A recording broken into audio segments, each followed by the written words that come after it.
It has been a minute since we last talked, and I'm a little nervous about today's video, I'm not gonna lie to you. I know I'm gonna get some kickback for this episode of the Bad Yogi Show, but then I have to remind myself that this is Bad Yogi. Not everybody like me all the time, Yogi. I have something I need to say. Friends and fellow members of the larger yoga community, we have gotten overly sensitive. Everything is a trigger, and I'm super tired of constantly needing to tiptoe around everybody's sensibilities. And I guess being sensitive to other people is what some might call being politically correct, and usually I am on board. I'm the kind of person who usually thinks we should err on the side of caution when it comes to our style of communication. I'm super touchy-feely, and I genuinely want people to feel safe and included in my presence, but especially in my yoga classes. But I can't possibly always get it right when I have to consider the feelings of every single person on the planet. And I have a genuine question for all of you. How can we talk about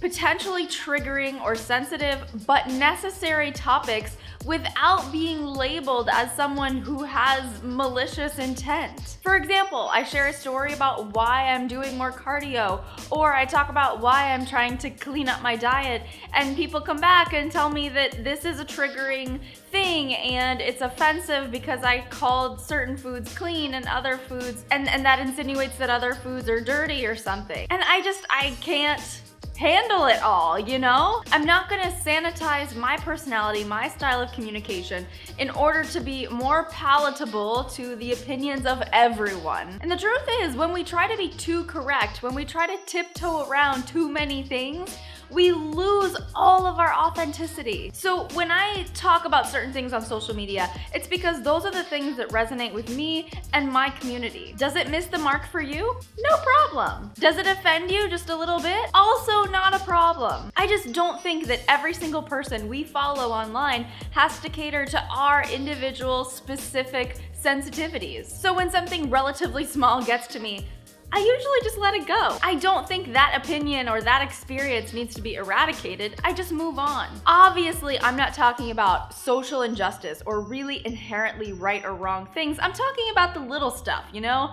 The yoga, the eating, the lifestyle stuff. And like, here's where your yoga practice should come to play off the mat, right? Like, live and let live. Let that shit go. And yes, I even believe that someone I actually like online can hold a belief that doesn't align with mine, and it's okay. I don't have to go correct them. I even think that sometimes being triggered occasionally is a good thing. It makes us pause and reflect about our own beliefs, our own experiences. So now I want to hear from you. I really want you to answer this question for me. How can we talk about potentially triggering topics that are necessary to have a conversation about without being labeled as someone who has bad intentions? Again, I ask this question really, really genuinely. So especially when it comes to food, or God forbid, weight loss, or anything around the topic of body, health, food, anything like that. What, in your opinion, is a healthy way to discuss this stuff